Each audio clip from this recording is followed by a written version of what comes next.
إن الحمد لله نحمده ونستعينه ونستغفره ونعوذ بالله من شرور أنفسنا ومن سيئات أعمالنا من يهده الله فلا مضل له ومن يضلل فلا هادي له وأشهد أن لا إله إلا الله وحده لا شريك له وأشهد أن محمدا عبده ورسوله أما بعد فإن خير الحديث كتاب الله وخير الهدي هدي محمد صلى الله عليه وسلم وشر الأمور محدثاتها وكل محدثة بدعة وكل بدعة ضلالة وكل ضلالة في النار فقد قال الله تبارك وتعالى في محكم تنزيله بعد أعوذ بالله السميع العليم من الشيطان الرجيم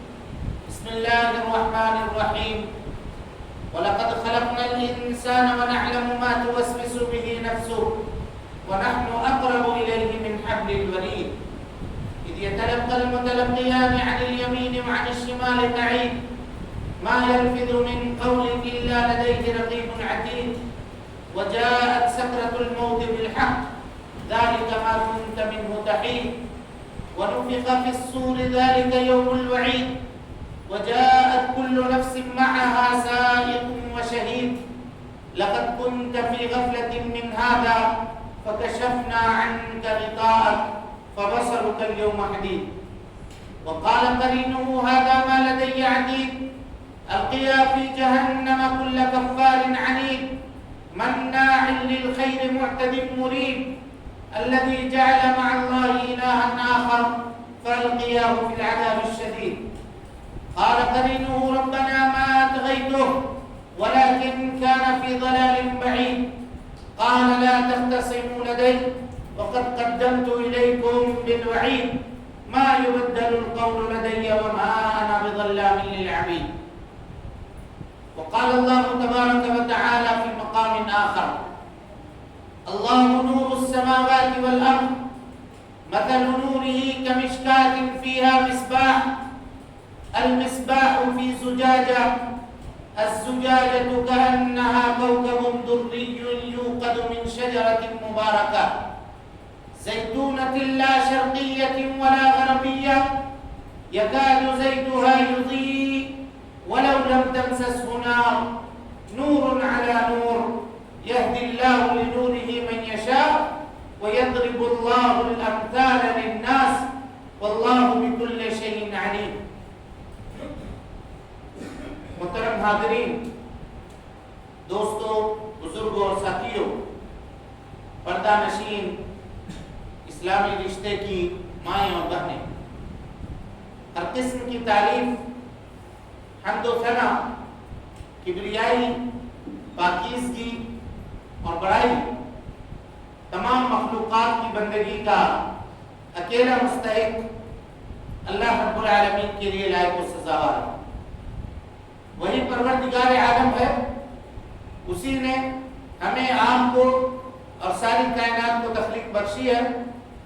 اللہ رب العالمین کی بادشاہت سے دنیا کا کوئی کونا بھی الگ نہیں۔ اللہ رب العالمین اکیلا ہے اور تنہا ساری دنیا کی نگرانی ہر آن، ہر لمحہ اور ہر گھڑی فرما رہا ہے۔ اس کا احسان عظیم ہے کہ اس نے ہمیں اور آپ کو مسلمان بنایا، اسلام جیسی عظیم دولت سے مالا مال فرمایا۔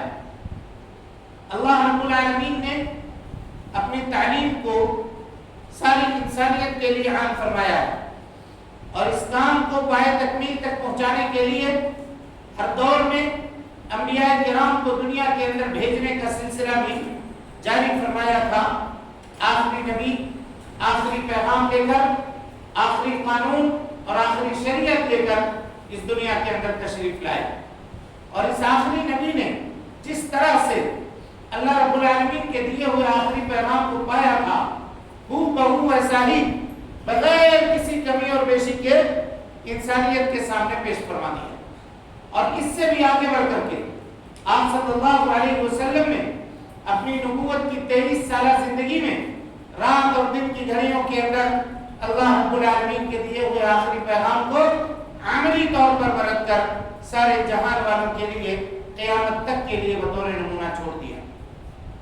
درود و سلام ہو اشرف المخلوقات میں سب سے افضل، قیامت کے دن کے سردار جناب محمد رسول اللہ صلی اللہ علیہ وسلم پر۔ اللہم صلی علی محمد وعلی آل محمد کما صلیت علی ابراہیم وعلى آل إبراهيم إنك حميد مجيد اللهم بارك على محمد وعلى آل محمد كما باركت على إبراهيم وعلى آل إبراهيم إنك حميد مجيد۔ حاضرین گرامی، دوستوں، بزرگوں اور ساتھیوں، پردہ نشین خواتین اسلام، خطبہ مسنونہ کے بعد قرآن مجید سورۃ النور کی ایک آیت کریمہ ہم نے آپ کے سامنے تلاوت کی ہے۔ اس آیت کریمہ کا مختصر ترجمہ اور اس کی تشریح آج کے اس خطبے کے اندر میں آپ کے سامنے رکھنے کی کوشش کروں گا، اللہ رب العالمین سے اس دعا کے ساتھ کہ اللہ تعالی ہمیں کہنے سے زیادہ اور آپ کو سننے سے زیادہ ہم دونوں کو اس کے اوپر عمل کی توفیق نصیب فرمائے۔ اللہ تعالی کا ارشاد ہے، اللہ نور السماوات والارض، اللہ رب العالمین آسمان و زمین کا نور ہے۔ کیا مطلب ہوا؟ اللہ رب العالمین آسمان و زمین کا نور ہے۔ حافظ ابن کثیر رحمۃ اللہ علیہ کہتے ہیں کہ آسمان و زمین میں جو روشنی قائم ہے اس روشنی کا مالک اللہ رب العالمین۔ اللہ کے حکم سے یہ سورج نکلتا ہے اور اللہ رب العالمین کے حکم سے یہ سورج ڈوبتا اور غروب ہوتا ہے، اور جس دن اللہ رب العالمین منع کر دے گا، نکلنے کی اجازت نہ دے گا، اس دن پوری کی پوری دنیا اندھیری کے اندر ڈوب جائے گی اور روشنی دکھانے والا دنیا والوں کو کوئی باقی نہیں بچے گا۔ اسی کو اللہ تعالیٰ نے کہا اللہ نور السماوات والارض۔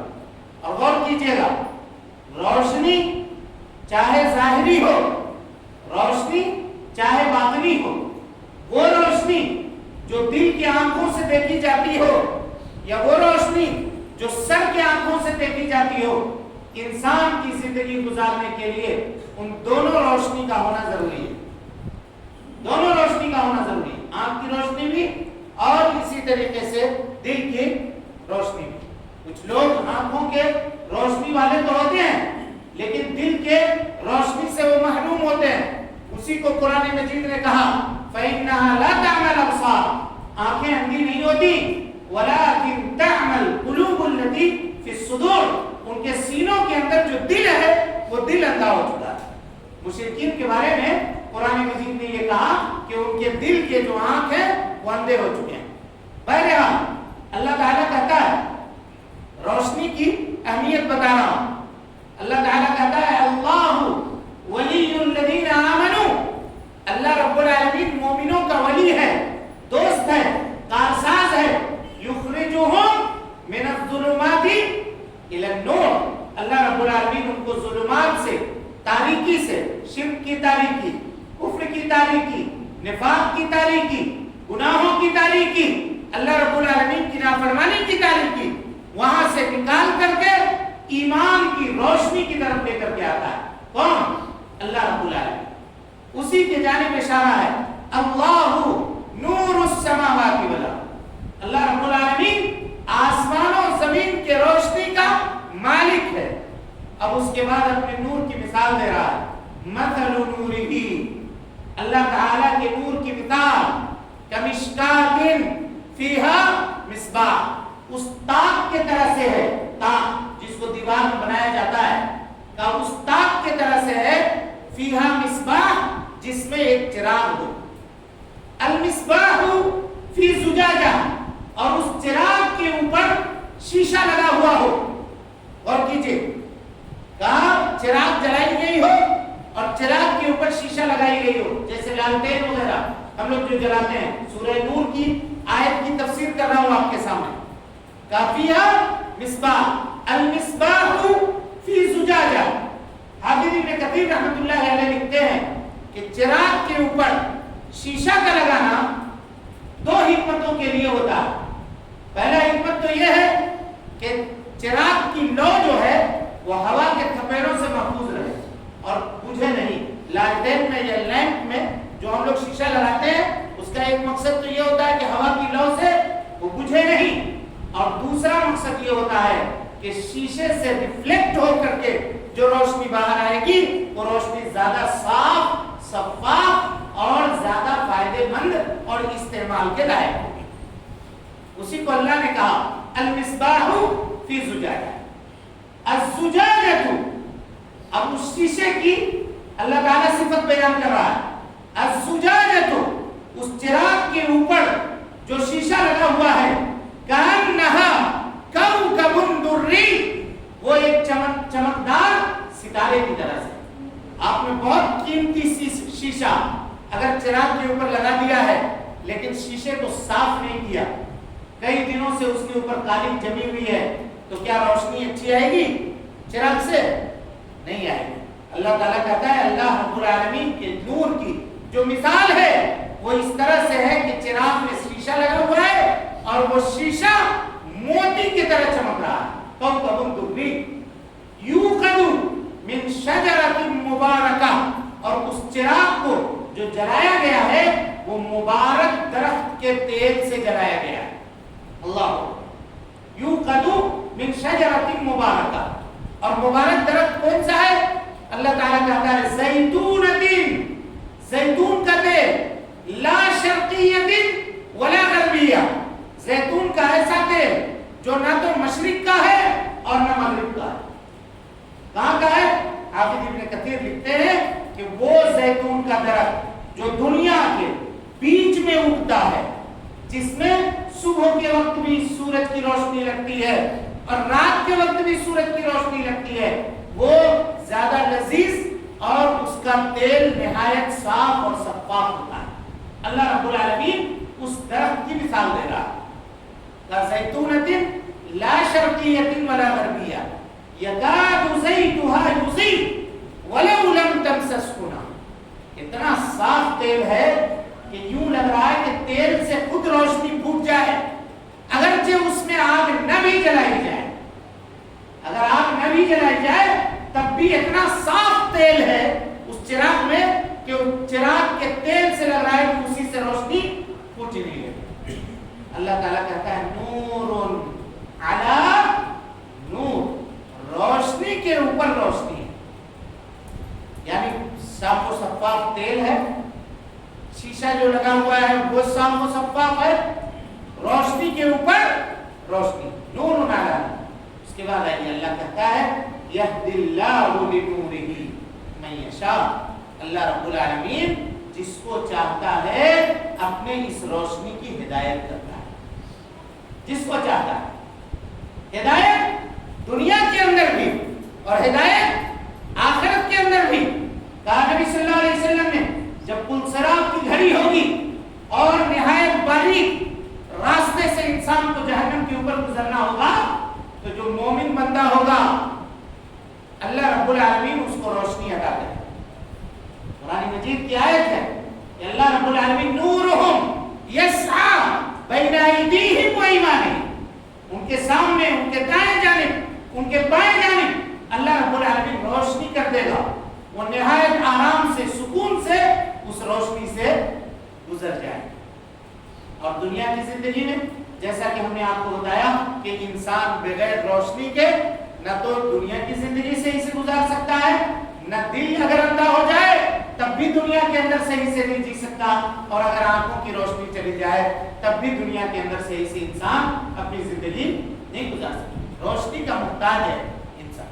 اللہ تعالیٰ کہہ رہا ہے یہدی اللہ لنورہ من یشاء، ہم جس کو چاہتے ہیں اس کو اس روشنی کی ہدایت کرتے ہیں، یہدی اللہ لنورہ من یشاء۔ پتہ یہ چلا کہ کسی کے دل کو بدلنا یا کسی کو ہدایت پہ قائم کر دینا یہ کس کا معاملہ ہے؟ صرف اللہ رب العالمین کا معاملہ، اللہ کے علاوہ کسی دوسرے کا معاملہ نہیں ہے، بلکہ اللہ رب العالمین جس کو چاہے دین اسلام کی ہدایت کر دے، ایمان کے روشنی کی طرف اس کے دل کو لگا دے، اور جس کو اللہ رب العالمین چاہے اس کو دین اسلام سے غافل کر دے، گمراہ کر دے۔ یہدی اللہ لنورہ من یشاء وَيَضْرِبُ اللَّهُ الْأَمْثَالَ لِلنَّاسِ، اللہ تعالیٰ کہتا ہے کہ ہم لوگوں کے لیے یہ مثالیں بیان کرتے ہیں۔ وَاللَّهُ بِكُلِّ شَيْءٍ عَلِيمٌ، اور اللہ رب العالمین ہر چیز کو جاننے والا ہے، اپنے علم کے احاطے میں لیا ہوا ہے۔ یہ اللہ تعالیٰ کے نور کی مثال ہوئی۔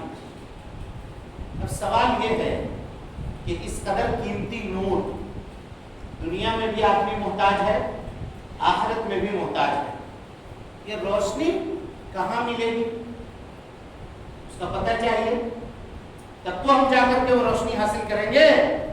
اللہ رب العالمین کی روشنی کہاں ملے گی؟ کیا انسان کو بازاروں میں ملے گی، اپنی تجارت اور اپنے کاروبار میں ملے گی؟ کہاں ملے گی یہ روشنی؟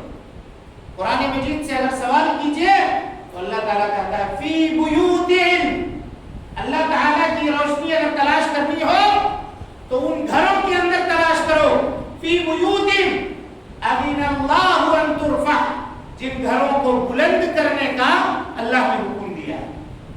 کون گھر ہے دنیا میں جس کو بلند کرنے کا اللہ نے حکم دیا ہے؟ کون سا گھر ہے؟ مسجد ہے۔ مسجد کو بلند کرنے کا اللہ رب العالمین نے حکم دیا ہے۔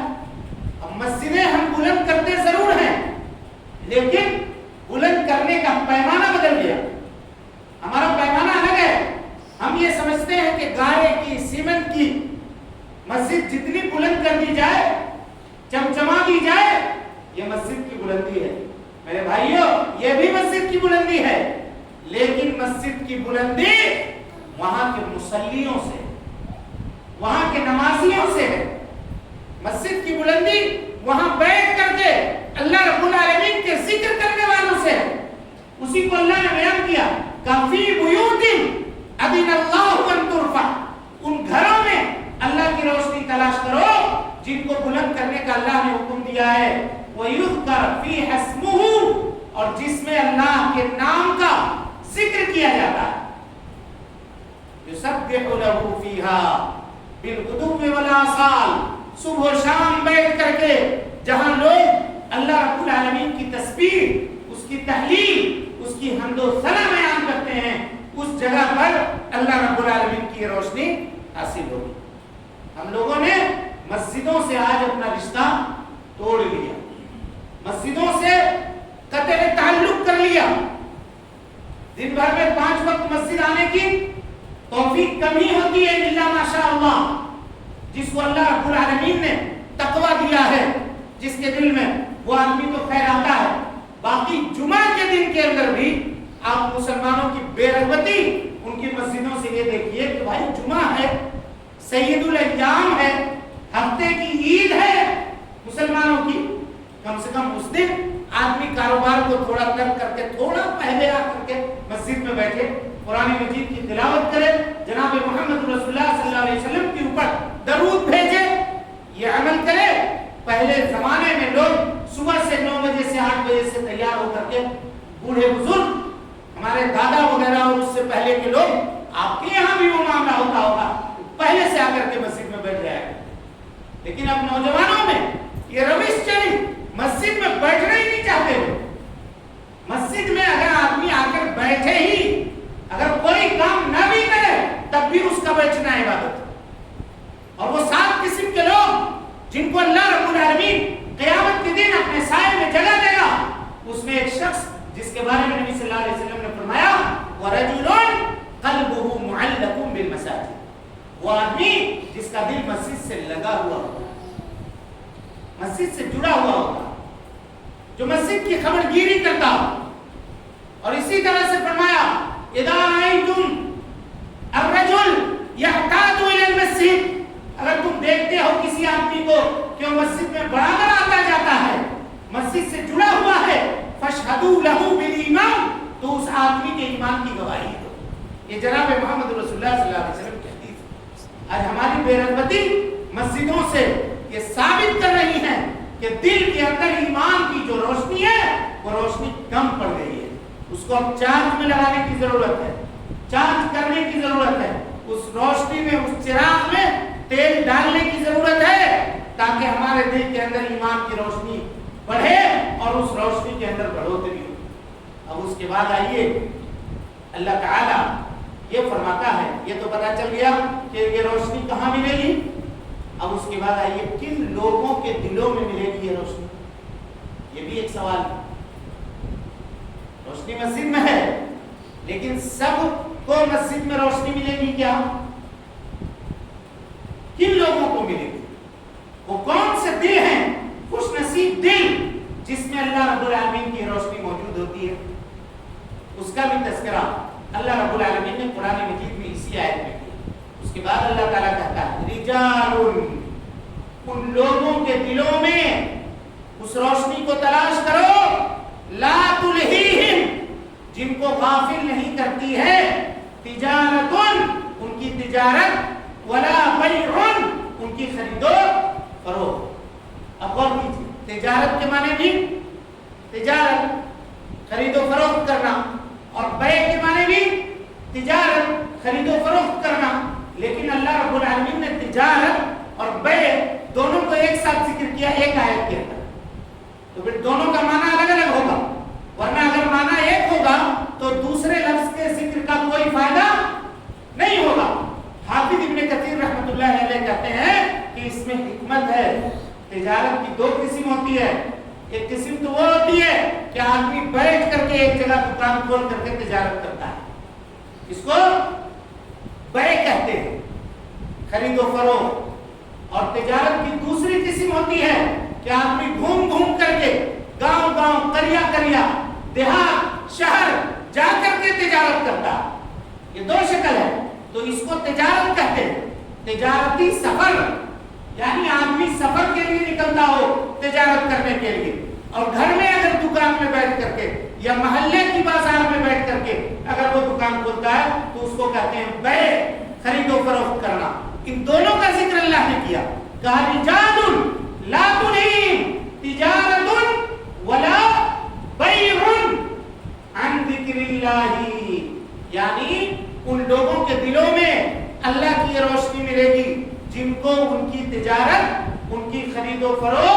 اللہ کے ذکر سے غافل نہیں کرتی، اللہ کے ذکر سے غافل نہیں کرتی۔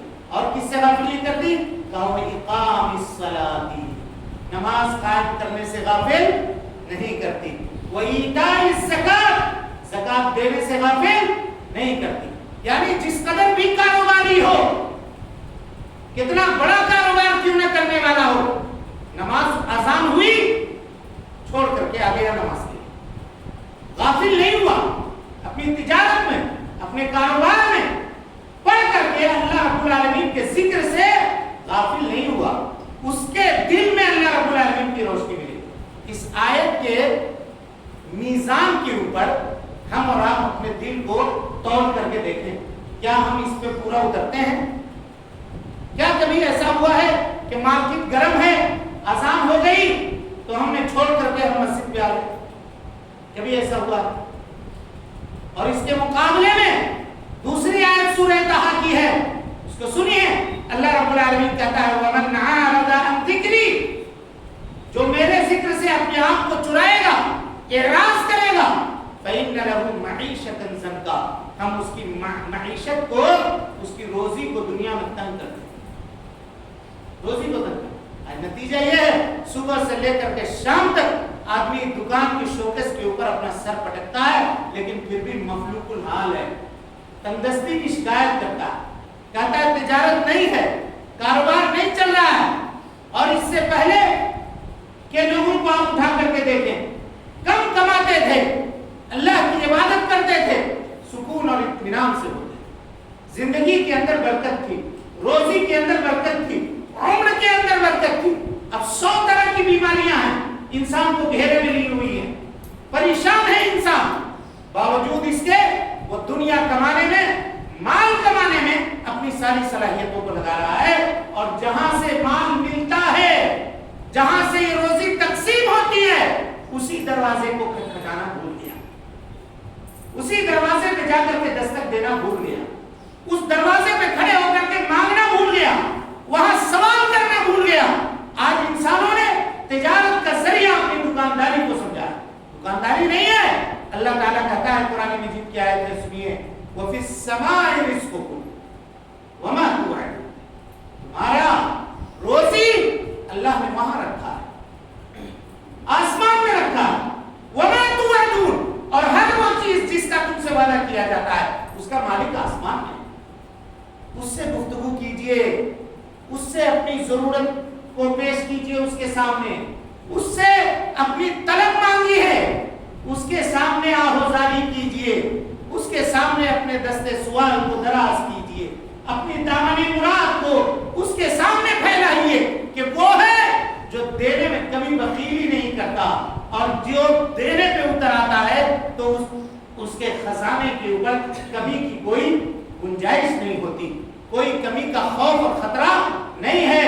اللہ تعالیٰ کہتا ہے ان اللہ یرزق من یشاء بغیر حساب، جس کو چاہتا ہے اللہ رب العالمین بلا حساب و کتاب کے روزی عطا کرتا ہے۔ لیکن یہ کب حاصل ہوگا؟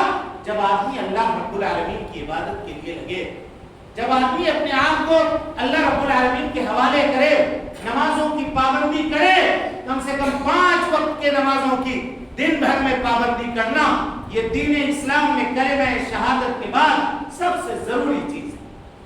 آج ہم لوگوں نے ان کی اہمیت نہیں سمجھی، نمازوں کی اہمیت نہیں سمجھی۔ ہم یہ سمجھتے ہیں کہ چلو نماز پڑھتے ہیں، نہیں بھی پڑھتے ہیں، اللہ رب العالمین ہم کو معاف کر دے گا، ہم توحید والے ہیں۔ خبردار، اگر یہ خیال شیطان دماغ کے اندر، دل کے اندر ڈالتا ہے تو یہ شیطانی چال ہے، وہ آپ کو ورغلانا چاہتا ہے، ورغلا کر کے اللہ رب العالمین کی یاد سے غافل کرنا چاہتا ہے۔ جناب محمد رسول اللہ صلی اللہ علیہ وسلم آخری وقت ہے، اس وقت بھی آپ کہہ رہے ہیں الصلاۃ الصلاۃ وما ملکت ایمانکم، نماز نماز، اور ان چیزوں کا خیال رکھنا جو جس کے تمہارے ہاتھ مالک ہیں، یعنی تمہارے نوکر چاکر، تمہارے غلام، تم ان کا خیال رکھنا، اور نماز کبھی بھی ترک مت کرنا، نماز کبھی بھی مت چھوڑنا۔ آخری وقت ہے، جسم کمزور ہے، بخار کے مارے اٹھ کر کے کھڑے نہیں ہو سکتے ہیں، مدینے سے کنویں سے 7 کنویں سے، الگ الگ کنویں سے 7 گھڑا پانی منگوا کر کے جسم کے اوپر ڈالا تاکہ بخار کچھ کم ہو جائے اور جا کر کے مسجد میں نماز پڑھیں. ہم ان کے امتی ہیں, ان کا کلمہ پڑھنے والے ہیں, ان سے محبت کا دعویٰ کرنے والے ہیں, اور ہم بے نمازی ہیں. کیسے محبت اور کیسی چاہت ہے, اور وہ کیسی توحید ہے جو بغیر نماز کے مکمل بھی ہو جاتی ہے اور جنت کے حقدار بھی بنا دیتی ہے انسان. لہذا میرے بھائی, اللہ رب العالمین کی عبادتوں میں اول درجے کی جو عبادت ہے وہ نماز ہے, اس کی پابندی ضروری ہے. اللہ رب العالمین سے دعا ہے کہ اللہ تعالی ہمیں اور آپ کو حسن عمل کی توفیق دے. رب العالمین ہم سب کی اصلاح فرمائے, ہم سب کی نیکیوں کو قبول کرے, سیئات سے درگزر فرمائے, جب تک زندہ رکھے دین اسلام پہ زندہ رکھے, اور جب اٹھائے ایمان پہ اٹھائے. اقول قولی ھذا واستغفر اللہ لی ولکم ولسائر المسلمین من کل ذنب وخطیۃ فاستغفروہ انہ کان للأوابین غفورا.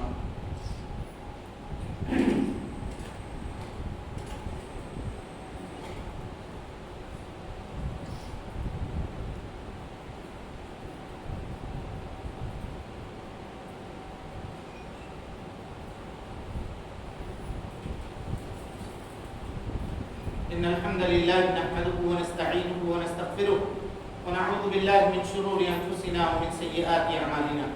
من يهده الله فلا مضل له ومن يضلل فلا هادي له. وأشهد أن لا إله إلا الله وحده لا شريك له وأشهد أن محمدا عبده ورسوله. أما بعد فإن خير الحديث كتاب الله وخير الهدي هدي محمد صلى الله عليه وسلم وشر الأمور محدثاتها وكل محدثة بدعة وكل بدعة ضلالة وكل ضلالة في النار. فقد قال الله تبارك وتعالى في محكم تنزيله بعد أعوذ بالله السميع العليم من الشيطان الرجيم بسم الله الرحمن الرحيم إن الله وملائكته يصلون على النبي يا أيها الذين آمنوا صلوا عليه وسلموا تسليما. اللهم صل على محمد وعلى آل محمد كما صليت على إبراهيم وعلى آل إبراهيم إنك حميد مجيد. اللهم بارك على محمد وعلى آل محمد كما باركت على إبراهيم وعلى آل إبراهيم إنك حميد مجيد. عباد الله رحمكم الله, إن الله يأمر بالعدل والإحسان وإيتاء ذي القربى وينهى عن الفحشاء والمنكر والبغي يعظكم لعلكم تذكرون.